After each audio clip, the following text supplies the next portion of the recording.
Mesdames, Messieurs, ravi de vous retrouver une fois de plus sur les antennes de Percé TV dans le cadre de votre programme Au cœur des femmes à l'occasion de la célébration de la 41e édition de la Journée internationale dédiée aux droits des femmes. La violence basée sur le genre continue de représenter une menace pour de nombreuses femmes camerounaises. Selon l'enquête démographique de santé, 43% des femmes âgées entre 15 et 49 ans ont subi au moins une fois des violences physiques ou sexuelles et 32% des femmes mariées ou séparées ont été victimes de violences de la part de leur partenaire intime, rapporte l'Institut national des statistiques. À ces chiffres alarmants s'ajoutent des féminicides, mariages forcés, mutilations génitales et bien d'autres formes de violence qui assombrissent encore davantage le tableau. Dans cette édition, nous parlerons des défis de la violence faite aux femmes, mais bien avant cela, nous avons le plaisir d'accueillir sur ce plateau Sabrina Ndi. Hello. Hello, Abdul Kadir, and hello to you too, televiewers of PRC TV. In this edition of Cœur de Femme, we will be talking about the challenges of gender-based violence. Most Cameroonian women are actively preparing for the 41st edition of the International Women's Day, an event that carries a history of struggles, sacrifice, and battles to end prevalent acts of gender-based violence against women.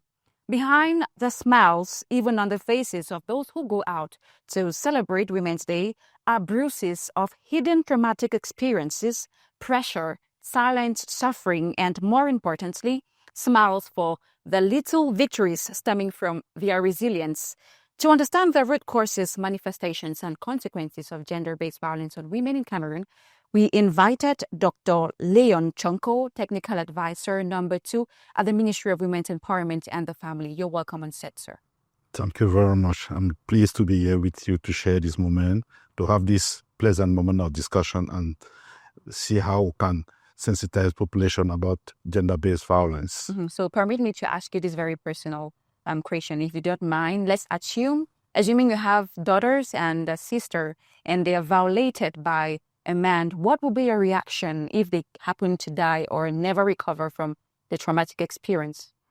Well, I wouldn't wish it should happen that way, but in case it happen, we are in the law country, first of all.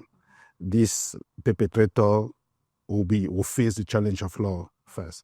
But secondly, if it happened that they are victim and they need to follow up. That's why now psychologically we have to follow up and then orientate and take care. Thank you very much. So, and next to you is Dr. Sike Mukudi Jombi, in charge of the Women Life Center of the Association for the Fight Against Violence on Women in the Littoral. Yes, merci de m'avoir invité à cette émission. Ça veut dire qu'on pose déjà dans le débat public la question de la violence faite aux femmes. Yeah, you're welcome on board. So how long has this association been existing and what motivated the women to create such an association? What do you do? Oui, l'association de lutte contre les violences faites aux femmes est une association créée il y a 35 ans, en 1991, par 7 femmes féministes qui ont perçu le phénomène de la violence dans notre société. So what have you been doing in the association? Oui, dans cette association, nous accompagnons les femmes victimes et survivantes de violences jusqu'à l'autonomisation. C'est ce que nous faisons dans notre centre-vie de femmes. Et en face, Sabrina Ndi, pour compléter le tableau, nous avons le professeur Armand Lekai Somba, sociologue enseignant à l'université de Yaoundé 1, par ailleurs, chef du département de sociologie. Vous arborez également la casquette du directeur exécutif du laboratoire camerounais d'études et de recherche sur les sociétés contemporaines. Bienvenue. Merci beaucoup de m'associer à cette conversation. J'espère qu'on partagera un peu, pas simplement nos inquiétudes par rapport à ce phénomène qui est désormais un fléau, mais aussi les perspectives de solutions pour qu'on soit dans un contexte plus apaisé et plus convivial. Professeur, vous avez aussi mené de nombreuses initiatives pour documenter et analyser les violences basées sur le genre. Pouvez-vous nous en dire davantage sur ces travaux et leurs principales conclusions? Disons qu'il y a 2 directions sur lesquelles on peut rapidement insister. La première direction, qui est d'essence institutionnelle, en tant que chef de département de sociologie, Bien entendu, nous avons dans notre programme d'enseignement tout un enseignement autour des Women's Studies et qui élargissent donc un peu, qui s'élargissent à ces problématiques qui touchent aux violences faites aux femmes. Mais en même temps et surtout, nous avons une offre de formation professionnelle qui a 15 ans d'existence. C'est le master professionnel en genre et développement qui a été conçu à l'époque avec l'appui du MINPROF d'ailleurs, avec le partenariat également d'ONU Femmes, où nous formons une expertise désormais très importante sur ces questions. Donc, beaucoup de travaux en termes de rapports de mémoire sont faits, mais également dans la recherche fondamentale. Il y a de nombreuses recherches doctorales qui ont été conduites, mais parallèlement à cela, dans le cadre tout à fait spécifique de notre propre expérience comme chercheurs et consultants, nous avons été associés à plusieurs études, et je pense que la dernière qui a été financée par ONU Femmes sous l'impulsion du MINPROF est un rapport, je ne sais pas s'il est déjà rendu public, mais je crois, un rapport qui a été réalisé, une étude qui a été réalisée sur les violences, non pas les violences basées sur le genre, mais les violences à l'égard des femmes et des filles. Voilà, donc ça fait partie de tout ce qui est un peu fait. Et effectivement, la plupart de ces données confirment les tendances sociales qui alarment chacun d'entre nous, c'est-à-dire les violences à l'égard de ces catégories extrêmement vulnérables augmentent de plus en plus. Au-delà des analyses académiques, il y a aussi des réalités du terrain, celles que vivent justement les femmes au quotidien. Nous accueillons à votre suite le professeur Pierrette Essama. Vous êtes juriste, enseignant à l'université de Yaoundé 2 SOA, également engagé dans la promotion des droits des femmes et de l'égalité des genres. Bienvenue. Merci. C'est un honneur pour moi de participer à cette conversation qui permet tout au moins ce qui est de la sensibilisation, mais qui aide aussi à avancer dans la réflexion pour trouver des solutions et pour vulgariser les solutions déjà existantes. Et quelle action concrètement menez-vous sur le terrain pour accompagner les femmes victimes de violences? Alors, je dirais qu'en tant qu'universitaire, je fais partie du laboratoire genre et développement de l'Université de Yaoundé 2, qui a 2 ans d'existence. Et on a organisé, par exemple, l'année passée, la campagne pour les 16 jours d'activisme contre les violences basées sur le genre. On a organisé une campagne en ligne. On a organisé une conférence au niveau de l'Université de Yaoundé 2. Et on travaille aussi avec le FECOM, par exemple, dans sa propre campagne au sein de cette institution. Par ailleurs, je suis membre d'une association de femmes chercheurs dans le domaine de la santé, le Haya Women Consortium, où, premièrement, l'idée, c'était de mentorer les jeunes femmes pour qu'elles restent dans la recherche, mais où, ces jours-ci, on a lancé une plateforme justement dédiée aux victimes des violences faites aux femmes et aux filles. Actuellement, nous exposons à l'ancienne présidence et où on présente cette plateforme avec le soutien du ministère de la promotion de la femme et de la famille. Merci à tous, messieurs et dames, d'être là. Place aux échanges.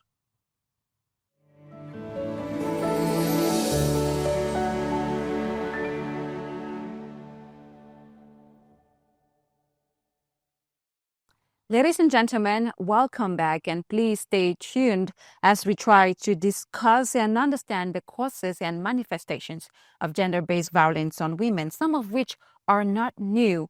Dr. Leon Chonko, let me begin by reading the statistics published by Eco Santé newspaper on cases of femicides for the last 3 years. 69 women were murdered in 2023, 77 in 2024, 54 in 2025, and the Secretary General of the Ministry of Women Empowerment and the Family said that between January 2026 and February 2026, 19 cases of murder cases have been recorded. So according to you, what are the causes of gender-based violence and how are they manifested?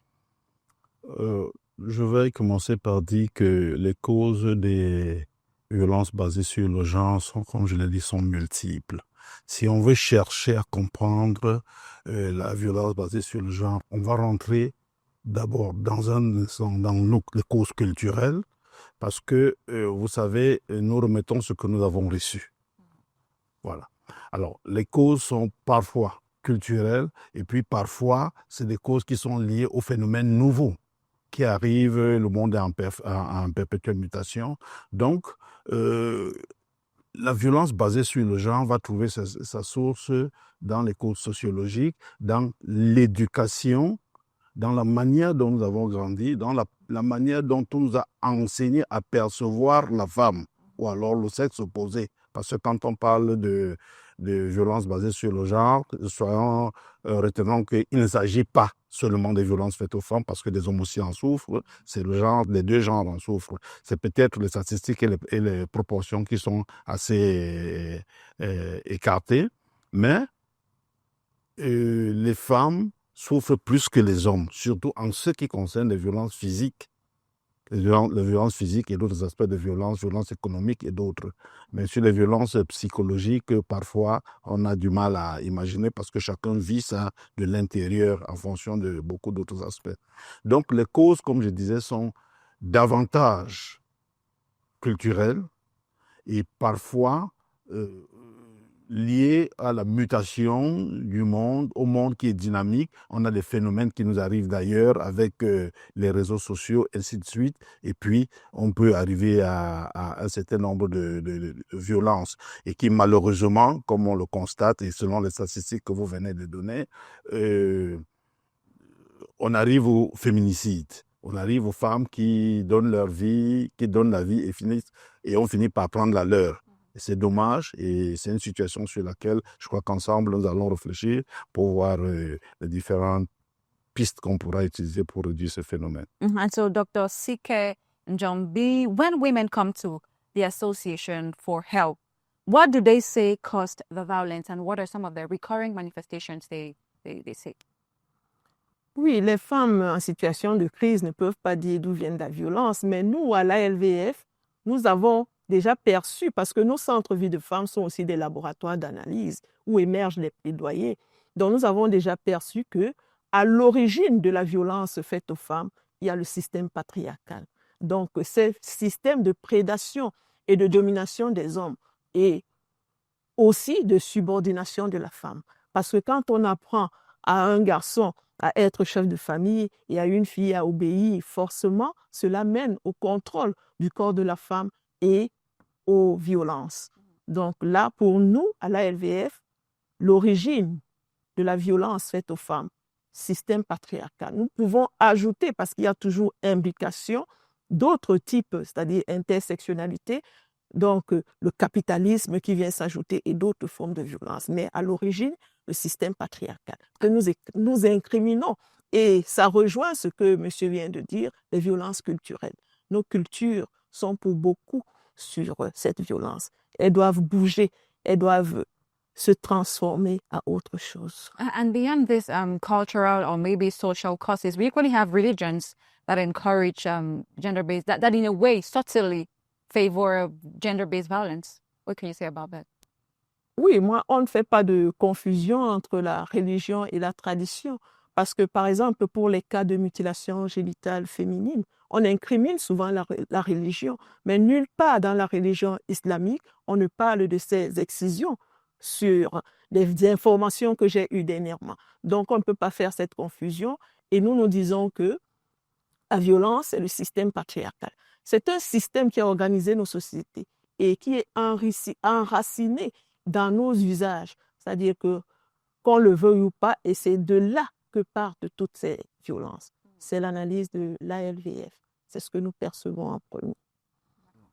Voilà, Sabrina dit, avant de revenir justement à l'ALVF, j'aimerais vous entendre sur cette question. Armand Lekaesomba, en tant que sociologue, comment définissez-vous la violence faite aux femmes? Est-ce que vous avez la même définition que celle qu'on a tous les jours et quelles sont les racines ou les causes de ce mal?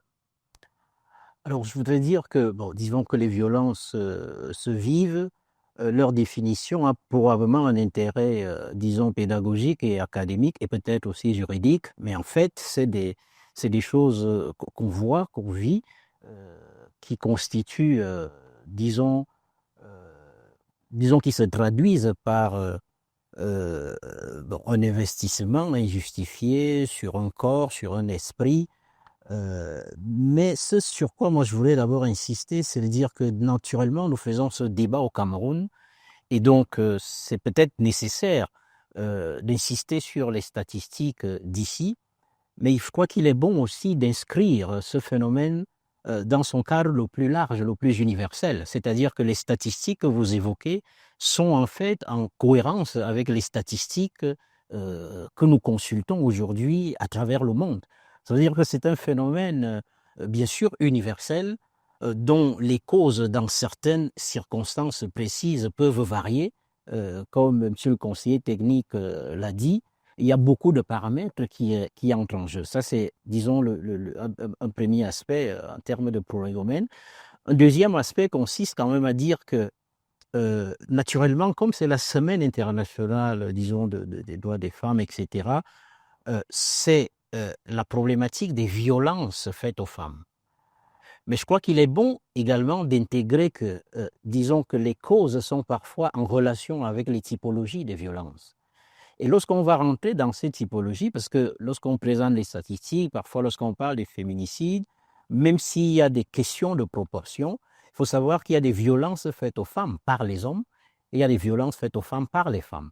Alors, ça permet d'éviter d'entrer dans une sorte de guerre des sexes permanente qui consiste à dire que certains sont absolument et nécessairement des méchants et d'autres sont des mauvais. La violence est un phénomène humain, universel, qui, bien sûr, en passant par le prisme des croyances de la culture, comme ça a été évoqué, va donc davantage affecter certaines catégories naturellement les plus fragiles, les plus vulnérables, et la femme, effectivement, en fait partie. C'est-à-dire que les sociétés humaines se sont construites en mettant trop d'accent sur des systèmes de classement, de classification, et qui impliquent des systèmes d'hiérarchisation. Et derrière ces systèmes de classement, de classification et d'hiérarchisation, certains, à un moment donné, se sont donc donné le droit de dire qu'ils sont supérieurs et d'autres sont inférieurs. Dans ce cas, ça va donner le sexisme, parce qu'en fait, le féminisme va être une réaction au sexisme. Le sexisme partant de l'hypothèse que les hommes sont différents par leur sexe, et donc les hommes et les femmes, et les hommes sont supérieurs aux femmes, ça va donner tellement d'idéologie, ça va se culturaliser et donc se naturaliser. Ça va passer par des systèmes de transmission, d'éducation, etc. La femme est faible, elle doit rester là-bas, elle doit, etc. Les partages des rôles. Et donc ça va créer en fait des cultures, des civilisations. Et aujourd'hui, effectivement, on a évoqué la question du système patriarcal, ce n'est pas le seul élément. Donc, cette dimension culturelle va être quelque chose de transversal dans les processus qui se multiplient aujourd'hui, notamment dans la question des violences faites aux femmes. Ensuite, il va y avoir d'autres circonstances en fonction des contextes qui vont émerger. Les structures sociales vont se décomposer à la suite de plusieurs facteurs. Vous prenez les facteurs économiques notamment. Il arrivait à une époque où il y avait un grand partage, même si les femmes en étaient victimes. On estimait que c'est l'homme qui doit aller à la chasse et la femme devait attendre le produit de la chasse pour cuisiner. Sauf que dans le nouveau monde d'aujourd'hui, disons que l'autonomie économique est liée à une autonomie beaucoup plus large. Chacun doit participer au processus de production. Le travail fait partie de ce qui fait notre humanité. Et les femmes, dans cette sorte de dynamique générale, vont subir des formes spécifiques de violence. Il y a des choses invisibles qu'on ne voit pas. Elle est enceinte. Est-ce que les lois ont suffisamment permis qu'on la protège? D'autres perdent leur boulot parce que tout simplement, elle est invitée à enfanter. Et aujourd'hui, la problématique du capitalisme, les formes d'exploitation, la quête effrénée de l'argent, les types de persécutions sexuelles, etc. Donc, finalement, en fonction des typologies, vous allez retrouver des causes qui sont spécifiquement liées à ces typologies-là. Donc, c'est ce que je peux dire pour l'instant. Merci, professeur. Professeur Essama, comment la loi camerounaise définit-elle ces violences? Peut-on, au-delà de l'identification des racines du mal, avoir quelques manifestations? Alors, pour ce qui est de la loi, il faut déjà dire qu'on a un système juridique assez imparfait lorsqu'il s'agit des violences faites aux femmes. Pourquoi je dis qu'il est imparfait? Je dis qu'il est imparfait parce que il y a des dispositions, par exemple, dans le code pénal, qui permettent d'attraire des actes de violence contre les femmes, mais pas tous d'ailleurs, parce que la violence physique, oui, elle pourrait être couverte par les dispositions qui existent, mais maintenant, la violence psychologique, à part le harcèlement sexuel, est presque inexistante. Et puis, on dira même qu'elle est inexistante. Et puis, la violence économique, ce n'est qu'en 2016 qu'elle a été partiellement prise en compte avec l'infraction d'abandon de foyer. Donc, ce qu'il faudrait pour le pays, c'est vraiment une loi spécifique qui traite des violences sur les femmes et les filles. Surtout que cela permettrait non pas seulement d'avoir une réponse répressive et pénale, comme c'est le cas maintenant, mais ça permettrait d'avoir une réponse plus intégrée. Parce que au niveau international, avec certains engagements internationaux du Cameroun, avec les traités internationaux qui ont été signés et ratifiés par le Cameroun, il y a par exemple une exigence d'un accompagnement, d'une réparation. Et pour le moment, on a donc un aspect répressif général. Et c'est dans cet aspect répressif général que les violences contre les femmes et les filles sont traitées. Mais c'est de manière insuffisante parce que si on se rappelle par exemple le cas de la regrettée Diane Yango, dont la décision a fait couler beaucoup d'encre, se soulever des activistes, et ça a été très bien parce qu'ils sont soulevés. Alors, ce qui a fait problème, c'est que cette décision donnait le sursis à son bourreau.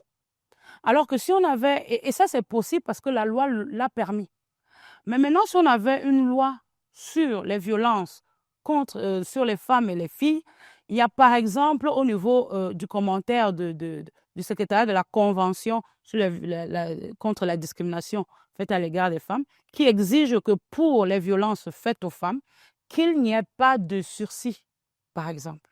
Ça veut dire que spécifiquement, pour la même infraction commise contre un homme ou commise contre une femme dans certaines circonstances, il ne peut pas y avoir de sursis.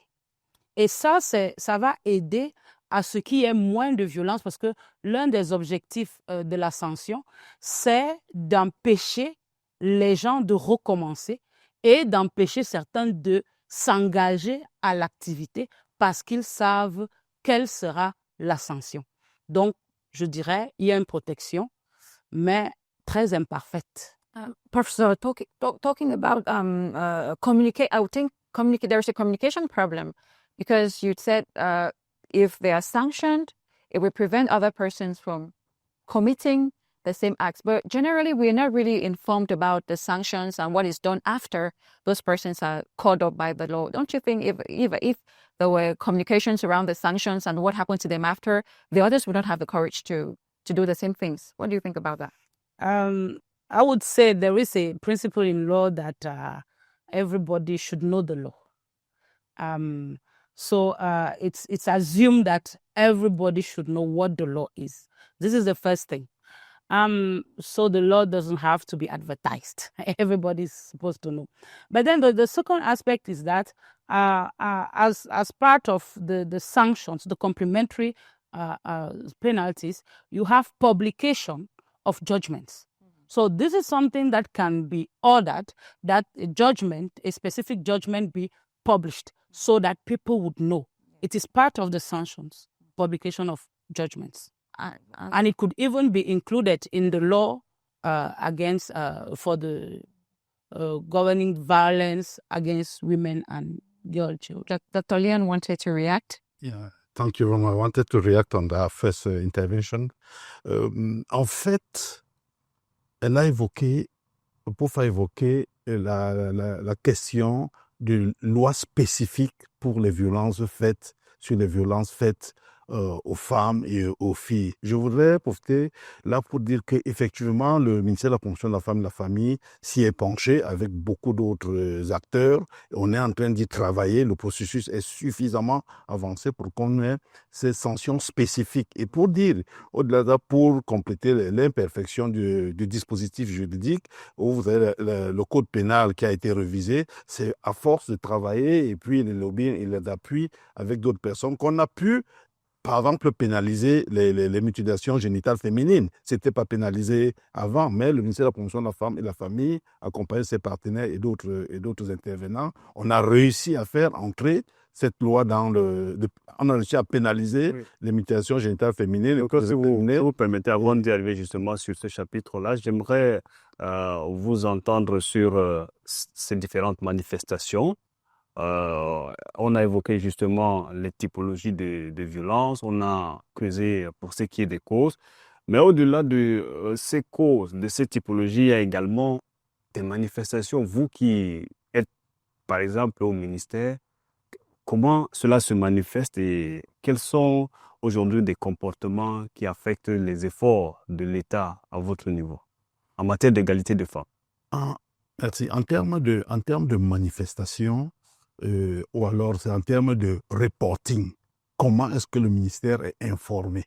La violence se manifeste, tout le monde qui reçoit un acte qu'il n'apprécie pas et qui va contre sa volonté, et c'est une violence. Mais sauf que maintenant, comment ça se manifeste? On reçoit des femmes qui sont vraiment dans la détresse. Des femmes sont mises à la porte, elles sont battues, les belles familles qui traitent durement leur belle-sœur, les femmes qui sont accusées d'être responsables de la mort de leur conjoint, vraiment sans aucune preuve, les systèmes de veuvage qui sont assez rigoureux sur les femmes, ainsi de suite. Mais maintenant, ça se détient dans plusieurs sphères, sur le plan économique, même sur le plan des procédures. Nous recevons par exemple des femmes qui, après le décès de leur conjoint, le procès verbal du conseil familial n'est pas donné.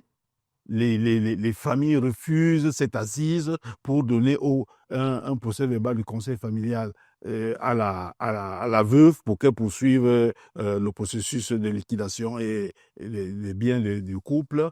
Alors, nous travaillons donc sur la sensibilisation. Nous travaillons sur la sensibilisation et je voudrais toujours dire que le ministère seul ne peut pas le faire. C'est pour ça que nous travaillons avec beaucoup de partenaires, beaucoup d'associations pour arriver à éduquer les femmes. Et pendant que nous éduquons les femmes, et on ne s'occupe pas que des femmes ici, on travaille sur les bourreaux. Parce que pour la plupart du temps, qui fait ça, c'est la famille. Qui fait ça, c'est les belles-sœurs, c'est les beaux-frères, ainsi de suite. On travaille aussi sur cette question. Et pour travailler sur cette question, il faut voir que on a commencé par dire à l'entame de ce propos que la grande source est culturelle. La grande source, c'est lié à nos cultures. Elle a dit, le docteur a dit tout à l'heure qu'elle a pointé le contexte patriarcal de notre famille, où il y a une certaine supériorité déclarée de l'homme sur la femme, et on a été éduqué comme ça. On a été éduqué une supériorité déclarée, parce qu'aujourd'hui, on regarde, nous sommes assis ici, regardons quand nous étions dans les classes de seconde, première, terminale, à la fac, on n'était pas forcément toujours les premiers parce que nous étions les hommes, il y avait les femmes qui nous battaient à plat de couture. Et sur le plan de la pratique, on se rend compte que j'ai grandi avec l'idée selon laquelle je suis supérieur à la femme parce que ma mère me l'a appris par sa soumission à mon père, par tout ce qu'elle a subi dans le silence et par les actes que mon père a posés, ainsi de suite. Pour dire quoi? Pour dire que c'est fortement culturel. Fortement culturel. Et c'est là-bas qu'il faut placer d'abord le doigt. Et pour placer le doigt, vous savez que les habitudes ou alors les comportements changent très lentement. Nous travaillons généralement avec les leaders communautaires. Nous allons toucher les chefs traditionnels pour essayer de bouger les lignes. On essaie de toucher les leaders religieux pour bouger les lignes parce qu'il y a même des violences qui, entre guillemets, veulent justifier leur pratique par la religion, ce qui est faux, parce qu'on a regardé, on a touché tous les érudits de tous ces textes-là, et ils ont dit que Dieu ne dit pas qu'on menace la femme. Mais toujours, la question est toujours d'actualité, docteur. Docteur Moukoudi, quelles sont les conséquences les plus fréquentes que vous, qui êtes sur le terrain, vous observez justement à la suite de ces violences-là? Oui, je le disais à l'entame que nos centres vie de femmes sont des laboratoires d'analyse. Et à la base, j'ai déjà pointé du doigt le patriarcat et le système patriarcal et le capitalisme. Mais comme manifestation, c'est tout ce que nous voyons comme violence sur le terrain. Donc, et là, nous, c'est au niveau des feuilles, si nous prenons un arbre. Donc, à la racine, le système patriarcal, et au niveau des conséquences, donc, ces féminicides, ces exclusions de femmes, tout ce que nous voyons, les viols, etc., etc. Donc, ce sont les manifestations de la violence à l'égard des femmes. Et je voulais revenir sur la loi. Il est important d'avoir une loi spécifique sur les violences. Et je salue l'annonce de Monsieur le conseiller technique. Mais cette loi doit en plus intégrer la gratuité des services liés aux victimes et survivantes. Je ne sais pas si c'est fait, mais c'est une demande et c'est un plaidoyer que nous faisons pour que la loi qui va être dite, encore que la loi, nous le pensions dans notre plan d'action stratégique, nous n'avions pas la même démarche. Mais comme elle est déjà à l'Assemblée nationale, comme elle est déjà avancée, il faudra penser à la gratuité des victimes, des services aux victimes et survivantes de violences. C'est ce que je voulais dire. J'ajoute qu'effectivement, cet aspect dont parle le docteur Siké est pris en compte parce que les gens pensent que le projet de loi sur les violences faites aux femmes est simplement un projet de répression. Non, on renforce la répression, mais également, il y a tout un volet de prise en charge qu'on a introduit dans ce projet de loi. Mais docteur, essayons de faire un tableau. On entend à Douala, par exemple, des cas de féminicide. À Kousséri, dans la région de l'extrême nord, on évoque des cas d'infanticide sur des jeunes filles de ce côté également. La région du sud n'est pas, elle aussi, épargnée. Est-ce qu'au ministère, vous avez répertorié des zones où ces violences se manifestent de plus en plus? Non, nous n'allons pas dire qu'il y a une zone où spécifiquement la violence est portée naturellement dans les zones cosmopolites, les zones urbaines. Naturellement, si on fait des statistiques, on va se rendre compte que c'est dans les zones cosmopolites où on trouve un peu de tout qu'on va retrouver, les statistiques seront un peu élevées. Il y a également dans l'arrière-pays, il n'y a pas une région qui sera indexée comme la région la plus où on n'aime pas les femmes, où on tue les femmes. Non, non, non. Si vous regardez les statistiques qui sont données, c'est un peu reparti dans toute la nation. Mais on va seulement se rendre compte que dans les zones urbaines, naturellement, et il faut dire que ça, ce sont des cas qui sont reportés. C'est donc dire que le Il y a des cas problème même n'est pas seulement culturel. Pardon? C'est donc dire que le problème n'est pas uniquement culturel. Non, le problème est-ce que quand on est en zone urbaine, il n'y a pas une question de culture? Je viens dans la zone urbaine avec le patrimoine que j'amène, avec la culture que j'ai. Je suis à Yaoundé, mais je transmets, je porte en moi ce que ma famille m'a donné à la base. Le regard que ma famille m'a appris, m'a donné à poser sur la femme. Je suis en train de transmettre également le regard que l'environnement dans lequel j'ai grandi, comment est-ce qu'on a considéré la femme, ce que l'éducation, ce que même nos livres ont dit. Parce que tout ça, on peut questionner l'éducation, ce que l'histoire a dit sur la femme. Je suis ça. Que je me retrouve en Occident, je suis d'abord un produit d'une culture. Je suis d'abord un produit d'une culture et je vais donc travailler peut-être en acceptant, en voyant, en me frottant aux autres cultures, peut-être pour améliorer certaines choses ou copier ou rester figé sur certains points. Ce n'est pas que forcément c'est en zone... Je veux dire qu'effectivement, il est bon qu'on aille plus loin parce qu'effectivement, à partir du moment où l'on perçoit, disons, la cause principale, ça peut faciliter aussi, disons, les perspectives de transformation qui sont nécessaires.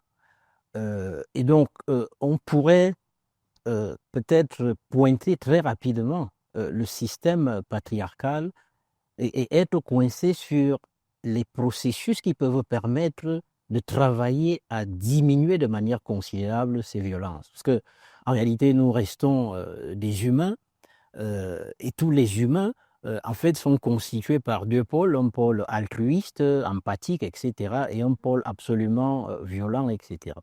Et donc, il est très important de tenir en compte le fait que même si certaines de ces variables culturelles pèsent encore beaucoup, il va être très important de distinguer ce qu'on peut considérer comme les violences directes des violences indirectes. Et dans les violences directes, c'est-à-dire qui mettent en relation une victime physique identifiée et un acteur qui est un auteur, qui est un bourreau explicitement identifié, on peut retrouver une panoplie de circonstances. Le simple fait d'avoir l'impression qu'on est physiquement plus fort qu'une personne vous expose à tenter de violenter cette personne dans une situation qui vous met en confrontation, indépendamment du fait que la personne soit un homme ou une femme. Ensuite, il y a donc les violences indirectes, c'est-à-dire qui alimentent un peu l'esprit des structures sociales ou des institutions politiques, parce que lorsqu'on va parler, par exemple, des violences dites économiques, ou même des violences institutionnelles ou politiques, c'est le processus qui consiste à exclure, entre guillemets, les femmes dans les processus de sélection, notamment dans les espaces de distinction publics. Ça a des effets, en tout cas indirects, qui entraînent des conséquences particulières. Donc je crois que c'est très important de faire cette distinction entre les violences directes qui sont très rapidement prises en charge par notre système pénal, qu'on identifie facilement, qui existent partout. Et ces violences qui prennent une forme indirecte, ça passe par des injures, des calomnies, des processus de stigmatisation, ça passe par la structure de l'organisation économique, le fait qu'on exclut un peu les femmes du monde du travail, c'est les installer dans une situation de vulnérabilité. Ce d'autant plus que la femme, disons, elle est inscrite à la base dans une trajectoire de vulnérabilité anthropologique du fait que c'est elle qui va en mariage. Et le mariage ayant été une institution célébrée dans toutes les sociétés, dans toutes les civilisations, cela va entraîner d'autres types de processus particuliers. Donc lorsqu'elle est expulsée, pour une raison ou pour une autre, on ne sait pas là où elle va. Surtout que là où elle vient, on l'a exclue des systèmes d'héritage, etc., etc. Donc, cette grande distinction entre les violences directes et les violences indirectes peut constituer une base de travail importante qui peut aider effectivement à envisager des perspectives de solution. The truth is that violence is not only on women. We equally have women who perpetrate acts of violence on men. So what can you say about that? Bon, en fait, c'est dans la continuité de ce que j'expliquais tout à l'heure, c'est-à-dire que aujourd'hui, dans les phénomènes sociaux émergents, les phénomènes sociaux dominants, c'est vraiment des violences que des hommes exercent sur les femmes. C'est universel, c'est dominant, c'est prégnant, les statistiques le confirment. Bon, ensuite, il y a des phénomènes émergents aujourd'hui. Ce qui commence à prendre une proportion inquiétante, c'est les violences que des femmes exercent sur des hommes. Ailleurs, ça a d'autres types de proportions. Ça fait naître des expériences, des mouvements sociaux qualifiés de masculinistes. Et d'ailleurs, je crois qu'il existe même certaines associations réputées lutter contre les violences faites aux hommes, même si ici, le phénomène a encore une proportion insignifiante. Ensuite, parmi les phénomènes émergents, parce que nous parlons des violences, même si la circonstance particulière nous amène à parler des violences en direction des femmes et des filles, mais on voit bien comment la question des enfants qui tuent leurs parents commence à émerger du fait de cette transformation générale du monde, de notre grande exposition à tous les flux de violence qui passent par notre grande exposition à la télévision sans médiation, aux réseaux sociaux. Et tout ça, ce sont des structures qui nous mettent en relation avec la violence. Donc la violence étant partout, nous la consommons au quotidien. En la consommant, nous la reproduisons dans notre vie générale et certaines institutions de contre-pouvoir, disons non plus la force de pouvoir rendre possible les équilibres qui étaient naguère maintenus entre les différents acteurs sociaux, ça fait que finalement, en fait, Lorsqu'on parle de violences faites aux femmes, on est dans une typologie particulière de violence, dans un contexte où les violences n'ont fait que s'aggraver de manière générale, non seulement dans le monde en général, mais aussi dans notre société.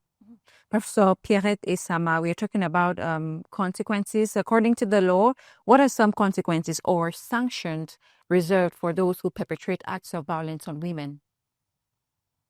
Okay, for the time being, we have a vast array of sanctions. We have mostly terms of imprisonment, which could vary from 6 months to life imprisonment. And for example, when there is murder, it is from 10 to 20 years. When there is assassination, you have up to life imprisonment. But at the same time, you have for some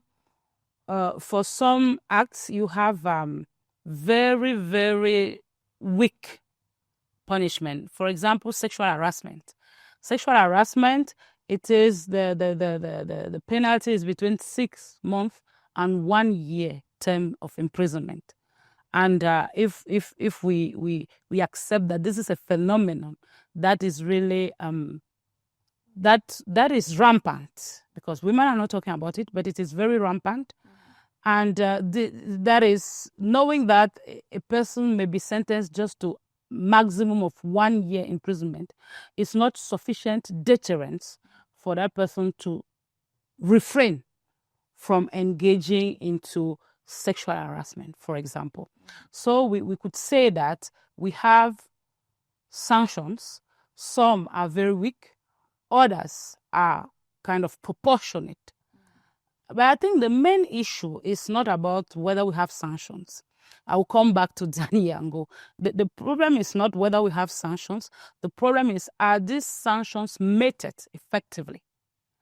For example, we shouldn't have this deterred term of imprisonment when people don't serve. They don't actually go to jail. It should be provided that they should go to jail if they have been found guilty. This would be sufficient deterrence. It means that mitigating circumstances will not be available to people committing violence against women, for example. That it should be reduced, because now you have a mitigating circumstance such as provocation. And under provocation, a man could kill if he finds his wife red-handed cheating on him. And under provocation, this is an excuse that may, if it is applied by the judge, the husband might not go to prison, for example. And these are the things that a specific law on violence on women would be able to stop, to restrict, so that, because we are talking, it's true that there is a lot of violence now. I will say it in French. There is a principle in criminology, what we call victim specific, which is really that you have that victim has been targeted because the victim belongs to a certain category. You have statistics from the National Institute of Statistics where they said that some women have been under violence because they said no to their partners. And it is I don't remember the statistics, the number, but it was really high in terms of percentage. And now the question you ask yourself is, do these men move around beating other men who say no to them, who do not agree with them? And the answer is clearly no. But if it is their wife, their woman, at that time, this is when they feel that they are endowed with that, responsibility or that power to strike her. So we should be very, very aware of that fact.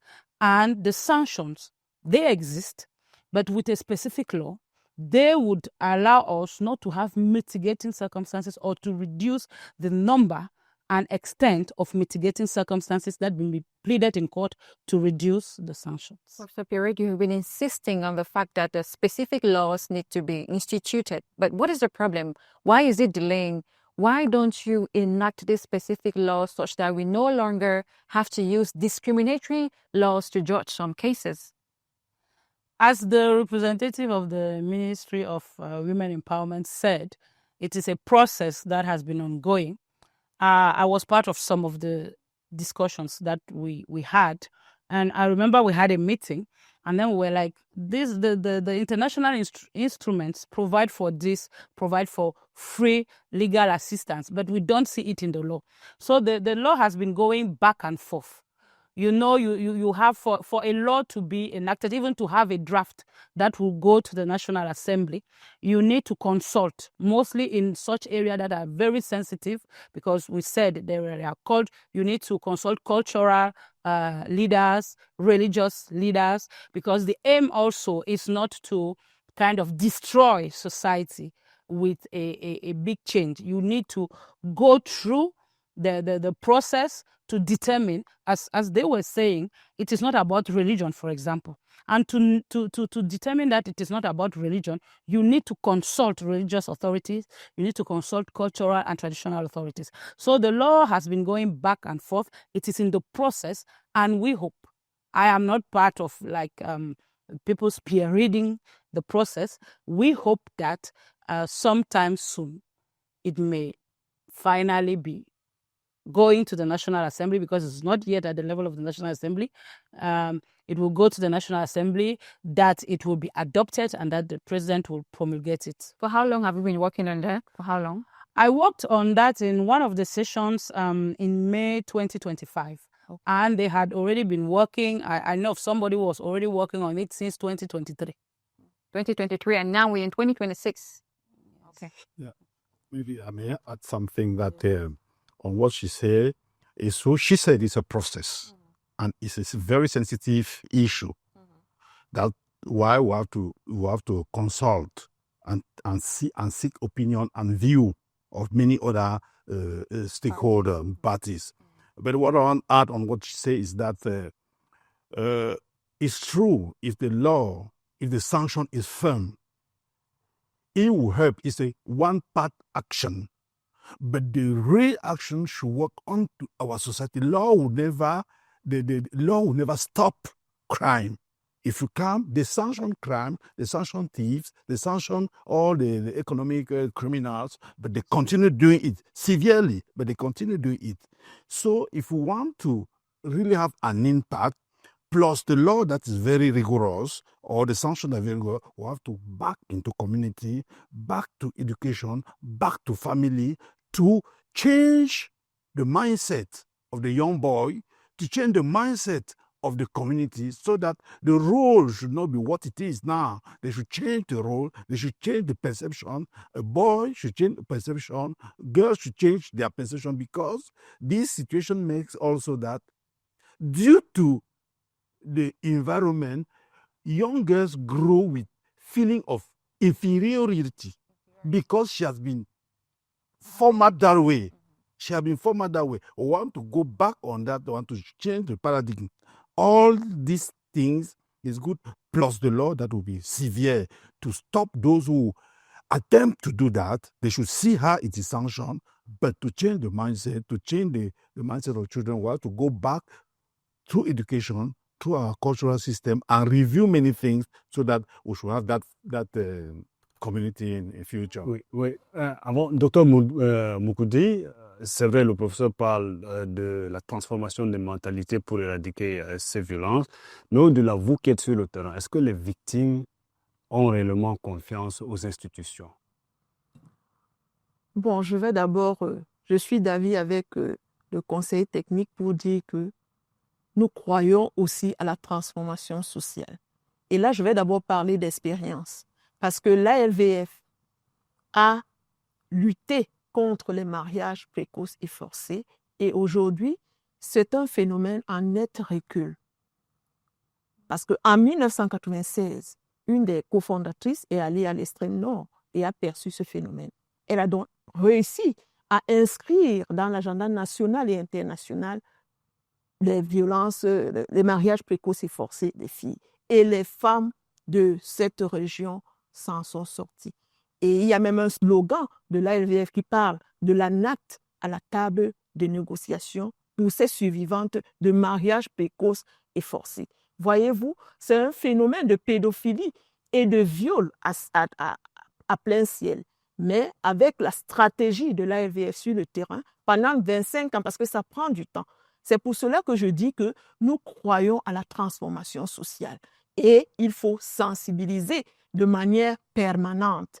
Il faut éduquer de manière sans relâche les populations, les jeunes filles et les jeunes garçons. Et là, nous pouvons avoir une amélioration des statistiques des violences. Pour ce cas? Oui, en fait, j'avais effectivement l'impression qu'on était déjà au cœur de la problématique des perspectives de solution. Et de toutes les manières, je ne voulais pas rater l'occasion pour souscrire à ce qui vient d'être dit par mes trois précédents collègues sur ce plateau. C'est-à-dire que, évidemment, la loi est l'expression juridique d'un consensus moral et social sur ce que une communauté, une société veut, ce qu'elle veut protéger, la frontière qu'elle veut mettre entre ce qui est permis et ce qui est interdit. Donc c'est important que des lois existent. Évidemment, il faut bien articuler tout cela en se disant que dans ce grand débat entre universalisme et particularisme, il ne faut pas croire que lorsqu'on aura spécifié tout, c'est là où on sera très efficace. Parce que précisément, je vous raconte l'anecdote, j'ai été en discussion, en conversation avec une magistrate et qui débattait autour des féminicides et qui nous expliquait que, évidemment, le féminicide n'est pour l'instant pas spécifiquement pénalisé. C'est-à-dire que le droit pénal camerounais, c'est un mot, c'est un néologisme courant aujourd'hui, utilisé par tout le monde en français pour décrire des phénomènes de violence spécifiquement touchant aux femmes et conduisant à la mort des femmes. Et elle indiquait que l'une des difficultés, c'est que non seulement le droit pénal n'a pas prévu quelque chose de ce genre, puisque si vous arrivez, ma collègue juriste peut, je crois, le confirmer, c'est un meurtre. Je dis que quelqu'un qui est mort, c'est un meurtre. Bon, le meurtre est indéterminé, s'agit-il, donc probablement est poussé vers que le fait que ce soit une infraction pénale particulière. Ensuite, elle a ajouté un argument en indiquant que peut-être c'est parce qu'il y a très peu de femmes, et elle a donné des statistiques, très peu de femmes qui soient juges, qui soient présidents, etc. Et là, ma crainte était de dire les infanticides. Est-ce que c'est parce que des enfants seront des magistrats ou seront des juges que, effectivement, on va... Donc, il faut être très attentif à tous ces éléments en insistant sur le fait que les lois doivent être très importantes. Il ne suffit pas que les lois existent. Le Cameroun a plein de lois que personne n'applique, que les institutions ne mettent pas en œuvre. Et donc, c'est la question aussi des institutions et de la réactivité des institutions. La question de la réactivité des institutions, c'est qu'une victime se plaint et puis personne ne donne suite à ça. Elle sort du commissariat, elle retourne à la maison et à la fin même, elle est assassinée. Et devant le scandale de l'émotion, je dis mais on aurait pu. Donc, la réactivité des institutions, c'est dans la chaîne de toutes les institutions sociales et politiques chargées d'assurer la protection de ceux qui sont vulnérables, de ceux qui sont faibles et de garantir effectivement qu'ils sont en toutes circonstances, disons, protégés.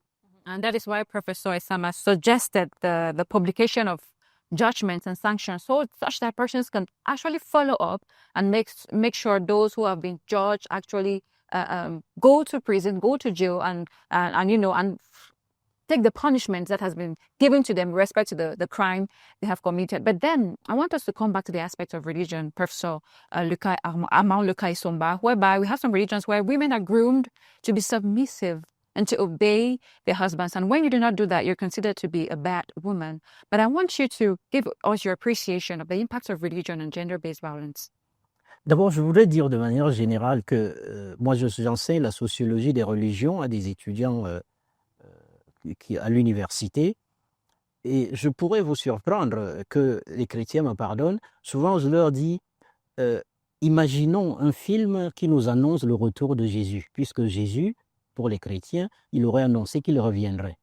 Je suis sûr que si ce monsieur-là se baladait dans chaque église, prenant des notes, et qu'à la fin on annonce une conférence mondiale de Jésus, on n'est pas certain. Il est possible que ses premières paroles soient « si c'est ça, je ne suis pas moi-même chrétien ». Et donc si Jésus finit par conclure que lui-même n'est pas chrétien, bon, je peux appliquer ça à tous les autres.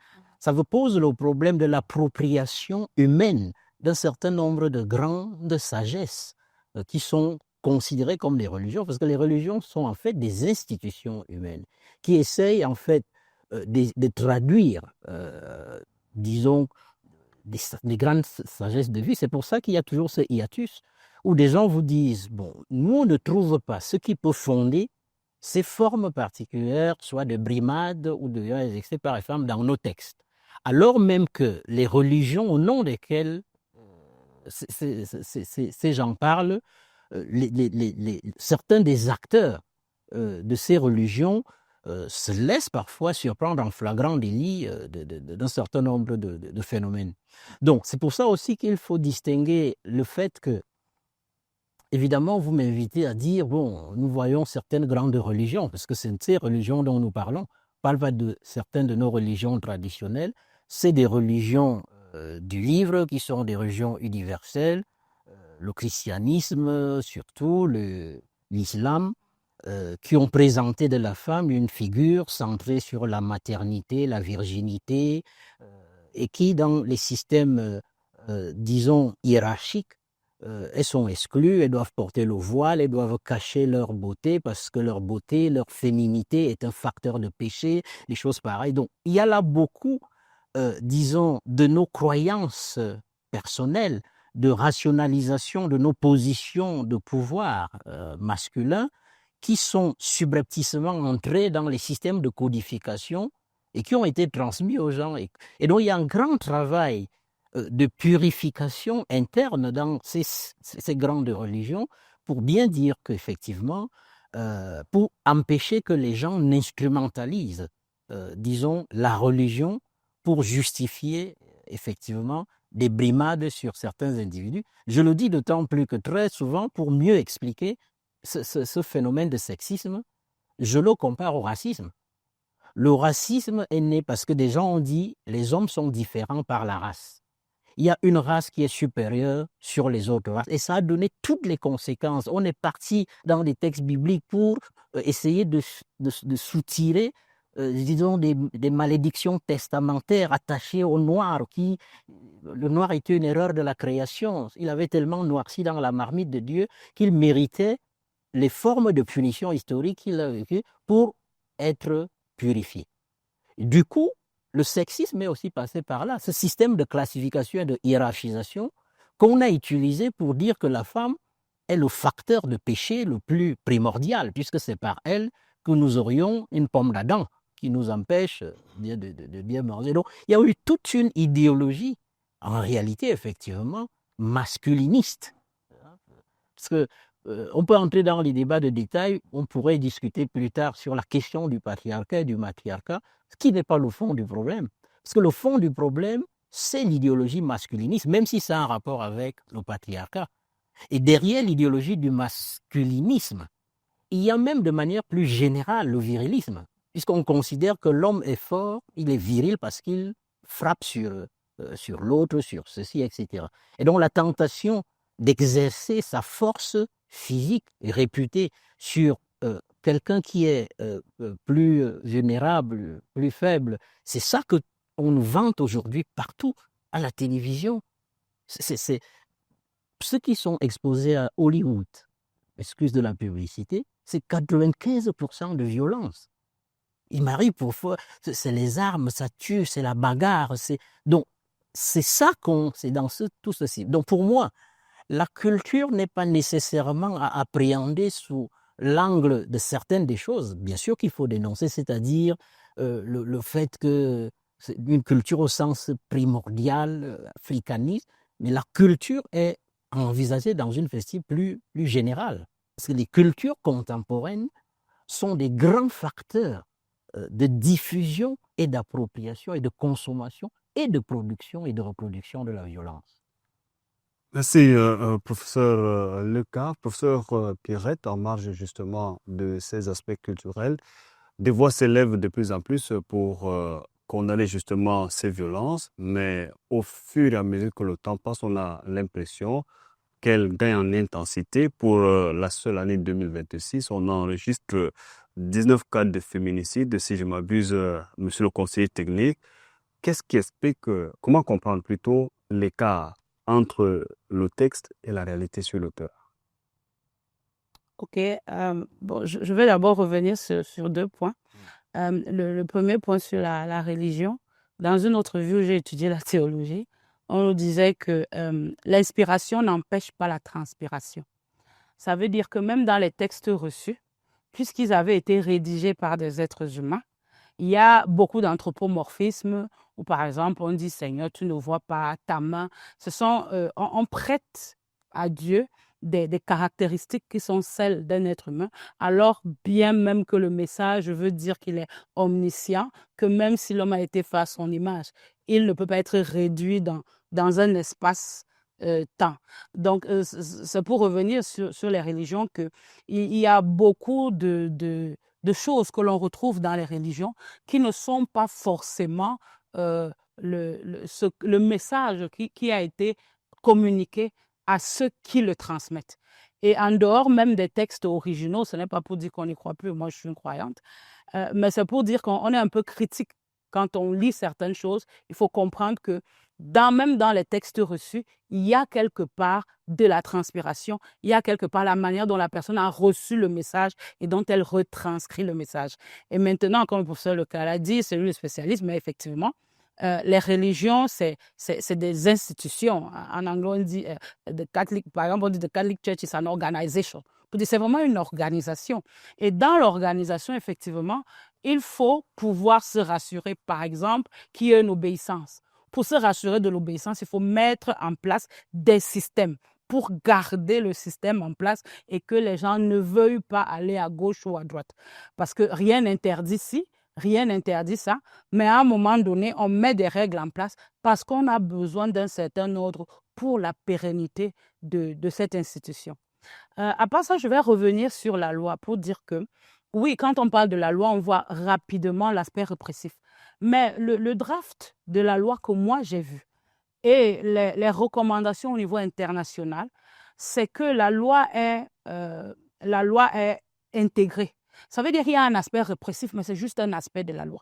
Il y a un aspect promotion qui veut que dans les programmes éducatifs, il y ait des modules qui permettent d'éduquer les jeunes à l'école, d'éduquer la population en général sur une meilleure appréhension de l'être humain en tant qu'être humain et pour essayer de balayer justement ces systèmes d'infériorité. Et puis, il faut aussi comprendre qu'en dehors de cela, il y a une éducation qui continue. Par exemple, il faut qu'il soit prévu des formations du personnel judiciaire, les magistrats et même des policiers, de tous ceux qui rentrent. Parce que il y a des femmes qui vont à la brigade. J'ai encore une cousine qui allait à une brigade il y a 2 ans et on lui répond à la brigade que nous, on s'occupe, nous, on n'intervient pas dans les problèmes de couple. Donc, il y a donc cette partie éducation et il y a cette partie réparation, protection. Normalement, cette loi, si on respecte les engagements internationaux, doit prévoir un budget spécifique pour aider dans la lutte contre les violences faites aux femmes. L'assistance juridique obligatoire, par exemple. Donc, je voulais juste venir remettre en perspective pour dire, on parle de la loi, ce n'est pas seulement l'aspect répressif. Si cette loi, elle est adoptée telle qu'elle est préparée, il y a ces autres aspects qui comprennent l'éducation, qui comprennent toutes les autres mesures d'accompagnement. Et je ne sais pas pour revenir. Oui, comment comprendre l'écart entre la réalité et ces textes-là? Alors, l'écart entre la réalité et les textes est très simple. C'est que la loi prévoit. Et maintenant, il faut la mettre en œuvre. Et pour la mettre en œuvre, il y a beaucoup de facteurs qui rentrent en jeu. On parlait tout à l'heure il y a d'abord l'information. C'est vrai qu'on dit nul n'est censé ignorer la loi, mais il faut quand même que l'État pose des actes, des actions et une stratégie pour que les lois soient disponibles, pour qu'au moins ceux qui peuvent lire puissent la lire, qu'il y ait des sessions de formation. C'est pour ça que l'État doit travailler avec les organisations de la société civile. Maintenant, il y a un problème budgétaire. Parce que pour que la loi soit appliquée, et je pense que c'est l'une des choses qui fait que cette loi, qu'il y ait des va-et-vient, parce que par exemple, elle doit prévoir une assistance juridique pour les victimes des violences faites aux femmes. Mais l'assistance juridique, qui paye? Qui paye? C'est le budget de quel ministère? Est-ce que ce sera le budget du ministère de la promotion de la femme et de la famille? Est-ce que ce sera le budget du ministère de la Justice? Et on sait qu'on est des États un pays en développement, et donc le budget est serré pour tout ce que l'État doit faire. Donc, il y a il faut des formations, par exemple. Il faut former les officiers de police judiciaire. Mais pour les former, vous devez appeler un formateur. Il faut au moins lui donner l'argent de carburant, à défaut d'autre chose. Maintenant, il faut donc ces moyens-là. Et à l'échelle nationale, à un moment donné, ce sont des pesanteurs. Ce sont des pesanteurs qui font en sorte qu'il n'y a pas d'informations suffisantes chez les victimes. Il n'y a pas d'informations suffisantes chez les acteurs parce qu'il faut les recycler. Et il y a donc ce problème d'effectivité de la loi qui existe, mais qui n'est pas suffisamment appliquée, qui n'atteint pas forcément ses objectifs. Professor Pierrette, this time I would have time to talk about solutions in the next part of the program, but Dr. Leon had something to say. Yeah, thank you very much. I just wanted to add on what she is trying to do, to explain that concerning training of all the stakeholders. We have realized that most of the time, some women have problems because the different actors they meet along their way after they survive from any gender-based violence. Most of the time, they start at the police station, and if the policeman, the police officer, isn't trained, have tools to receive somebody, a victim who is traumatized, he has not been trained that way. That's why we found some women going to police station. When they reach police station, they are doubly victimized because of the question they ask them. What were you doing there? See the way you dressed. She should feel guilty of what happened to her. Are you seeing? So to prepare a response to that, the Ministry of Women Empowerment with other stakeholders, we put a system of what we call gender desk. We train police officers in police station so that when cases come concerning gender-based violence, they should have enough material to handle the situation. We are also training a magistrate on the same issue, and we are training magistrate and remind them what they know, that when Cameroon ratify an international law or a convention, they are bound to apply also it in our country. So we try to sensitize, Leon would have time to come through the solutions, but then I would like to ask Dr. Siken Jombi. He says that most women, first of all, go to police stations to complain about the violence they've been victim of, but you are in the field. Those who come to the association, do they first come to the associations, or they go looking for other sources of solutions before coming to the associations? Oui, avant que la femme n'arrive à l'association, elle a déjà parcouru plusieurs endroits. Oui, parce que d'abord, quand une femme sort pour les violences conjugales, quand elle sort de chez son mari, c'est souvent chez le chef du village ou alors chez un parent. Et chaque fois, elle est renvoyée. Et là, nous disons qu'à un certain moment, il y a une banalisation de la violence, dès les premiers signes. Personne ne fait attention, c'est-à-dire qu'on ne prend pas en compte ce qu'elle est en train de... Elle n'est même pas écoutée. Donc, quand elle sort de chez elle, ce n'est pas d'abord l'association. Quand elle arrive à l'association, souvent, elle est déjà à un seuil de tolérance zéro qu'elle n'en peut plus pour arriver à l'association. Donc, il y a une banalisation sur le chemin de la femme. Nous avons avec le MIMPROF un système de référencement que nous utilisons, mais quand elle arrive chez nous, elle est prise en charge. Mais forcément, si c'est un cas de viol, il faut l'envoyer à l'hôpital. Donc, nous utilisons donc cette plateforme pour l'envoyer. Il faut dire que la question de la violence faite aux femmes est une question de priorité nationale. Elle doit être inscrite, comme nous le faisons maintenant, sur le débat public. On doit en parler. Et Madame a parlé du budget. Plaidons d'abord pour le budget du ministère en charge de ce phénomène. Hein, monsieur, vous allez m'excuser, mais c'est un budget marginal. Pourtant, c'est une question hautement stratégique parce que la question de la violence faite aux femmes, c'est une question de développement. Pour développer un pays, il faut lutter contre les violences faites aux femmes. Mais le budget n'est pas assez nourri. Donc, nous plaidons à ce qu'il y ait une progression dans l'attribution du budget de ce ministère. Là, c'est aussi un plaidoyer que nous voulons faire en temps opportun. We are going to come to the solutions and suggestions. Ladies and gentlemen, let's take a break and come back for the next part of the program.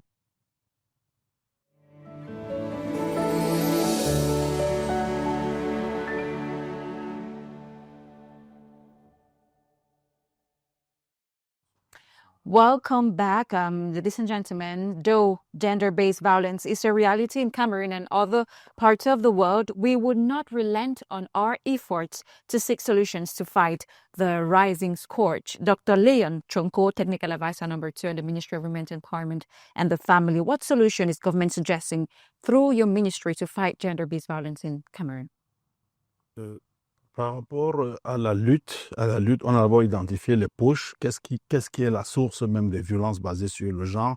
Vous allez me permettre d'abord de remercier RVF de plaider pour l'augmentation du budget du ministère de la Promotion de la Femme et de la Famille, qui, nous reconnaissons que le gouvernement fait beaucoup. Mais je vais vous prendre un exemple pour vous dire. Le Cameroun a 360 arrondissements. Actuellement, pour les centres de promotion de la femme, sur l'étendue du territoire, nous n'avons que 122 actuellement. Et tous les 122 même ne sont pas directement opérationnels parce qu'il y en a qui ont des problèmes d'équipement. Pour dire quoi? On a envie de toucher tout le Cameroun par rapport aux problèmes que les femmes... pour montrer combien il est important, comme disait le docteur Siké, qu'on regarde un peu le budget du ministère de la Promotion de la Femme et de la Famille. Mais maintenant, pour ce qui est des solutions, comme on est sûr, on a des solutions du point de vue économique. Pour dire, par exemple, au ministère de la Promotion de la Femme et de la Famille, nous avons une direction qui s'occupe de l'autonomisation économique de la femme. Une femme économiquement viable, autonomiquement potente, s'est libérée d'à peu près 80% des violences basées sur le genre. Parce que l'homme a l'outil économique, tant sur l'accès sur les terres et d'autres ressources. Et c'est des outils d'oppression qu'il utilise. Et pour ça, comme ministère de la Promotion de la Femme et de la Famille, nous travaillons pour que les femmes soient davantage économiquement autonomes. Nous travaillons pour que les femmes aient accès à l'emploi décent. On travaille pour qu'elles aient un esprit d'entrepreneuriat pour pouvoir se prendre en charge. Maintenant, autre aspect sur lequel nous travaillons, nous avons pensé au ministère de la Promotion de la Femme également qu'il faut travailler sur, sur le bourreau, je vais dire un peu comme ça, parce que de façon globale, et c'est vrai qu'il y a des violences, les femmes souffrent aussi des violences faites aux femmes par les femmes, ça c'est vrai, mais les proportions sont relativement faibles, mais les femmes souffrent beaucoup de violences faites aux femmes par les hommes. Et ces hommes, parfois, sont des personnes dont on a besoin aussi de prise en charge. C'est pour ça que nous développons au ministère de la Promotion de la Femme et de la Famille le programme de masculinité positive.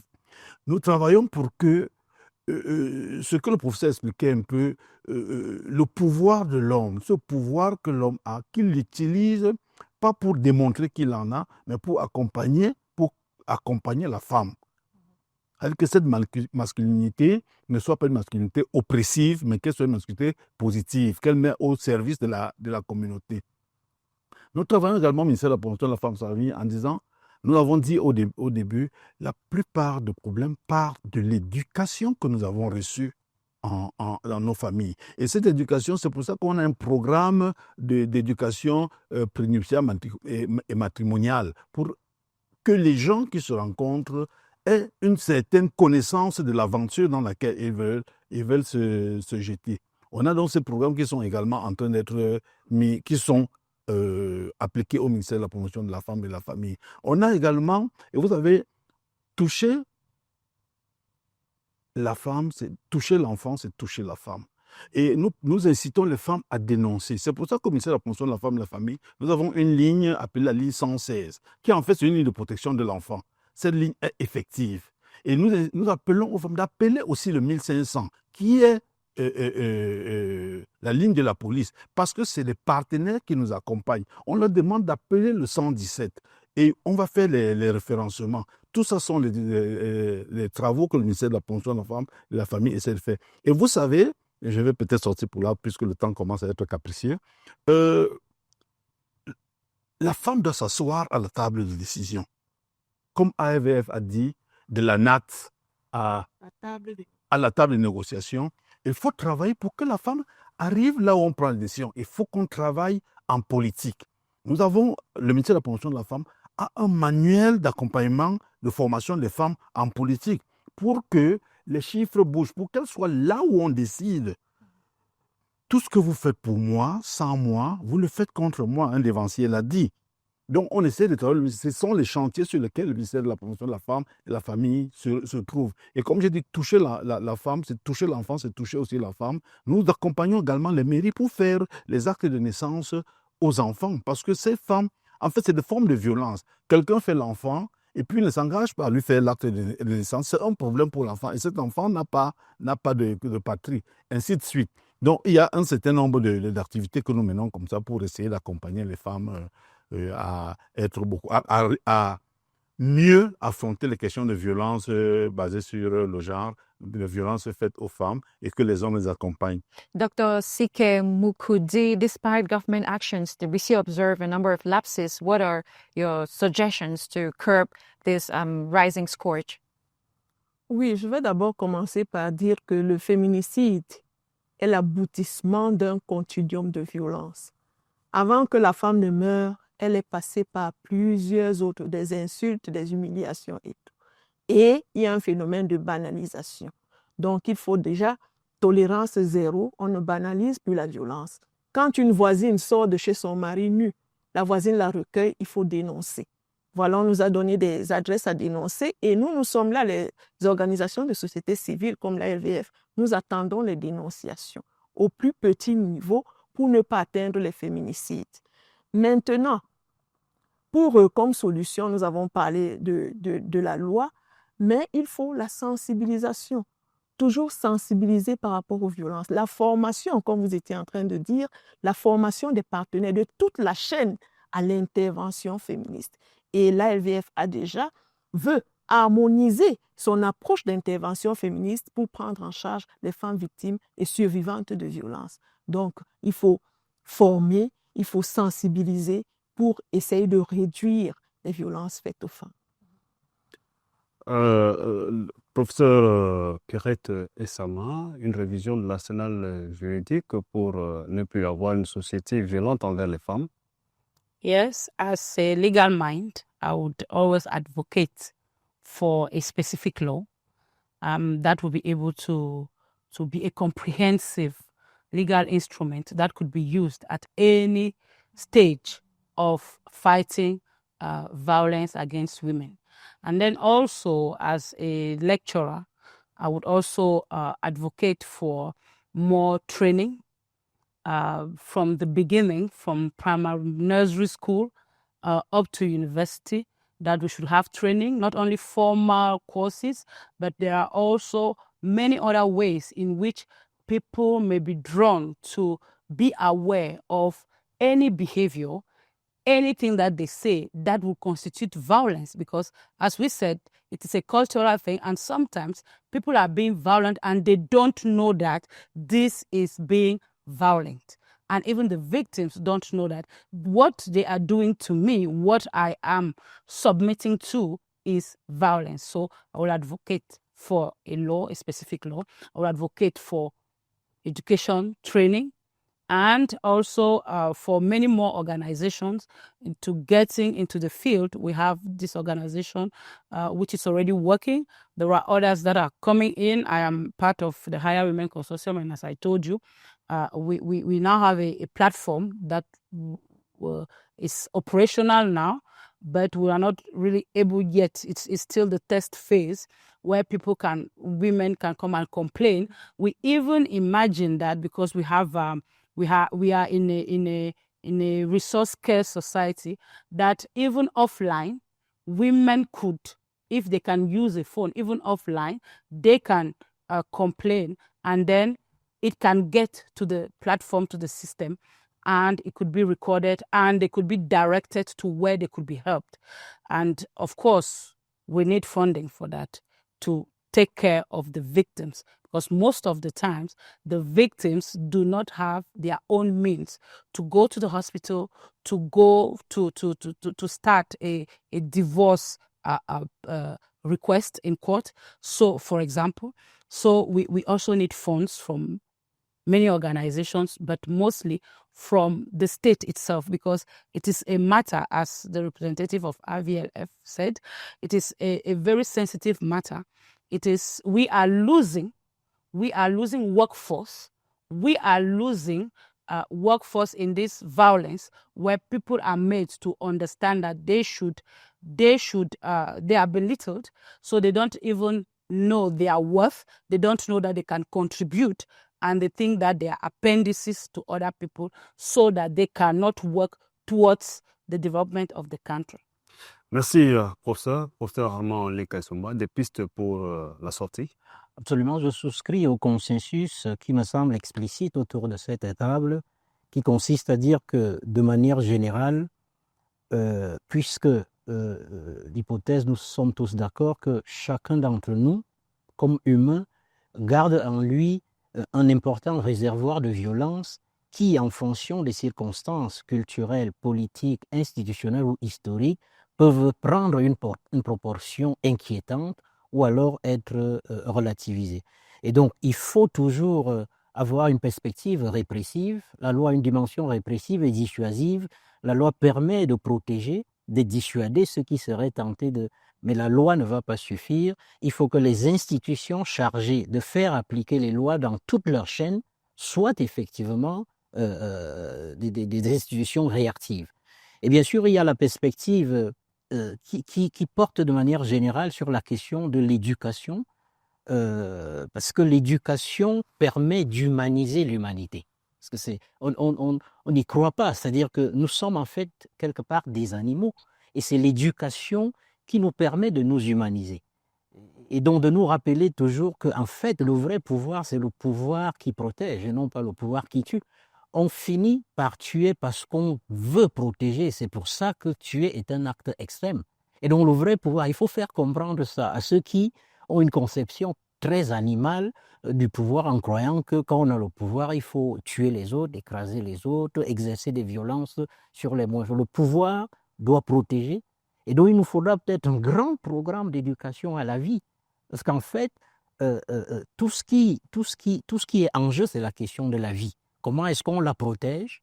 Les religions dont on parlait, la religion veut dire relier des hommes entre eux pour qu'ils fassent communauté au-delà de leurs origines, au-delà de leur race, au-delà de leur sexe, relier les hommes avec la transcendance, chacun en fonction de sa perspective, relier les hommes au cosmos. C'est ça qui construit les grands équilibres, qui fait qu'on doit accepter que ce que la femme a, je ne l'ai pas.